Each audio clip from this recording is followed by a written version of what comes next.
दूसरा नियम, समझ लो इस बार टीम ने ऐसा किया है और तुमने भी ऐसा किया है तो बैटिंग करने वाला आउट हो जाएगा। और तीसरा नियम, समझ लो इसने 2 उंगली की है और समझ लो तुमने 3 उंगली की है तो कुल मिलाकर तुम्हारे 5 रन जाएंगे। समझ में आया? चलो हम टॉस आउट करते हैं, आ जाओ। तुम्हारा क्या है? टेल। और तुम्हारा? तुम बॉलिंग लोगी क्या बैटिंग लोगी? बॉलिंग। ये बॉलिंग करेगी और ये बैटिंग करेगी। चलो गेम शुरू करते हैं। शुरू करो। 1 2 3। 1 बॉल। कितने रन हुए? हमारी पहले गेंद में 11 हुए।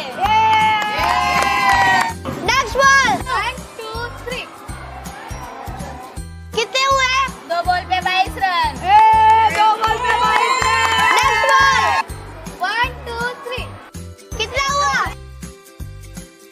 3 गेंद में 28 रन। Next ball. 1 2 3। कितना हुआ? 4 बॉल 36 रन। Next ball.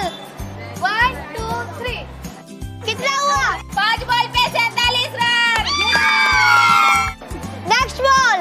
1 2 3। कितना हुआ? 6 बॉल पे कितना? 6 बॉल पे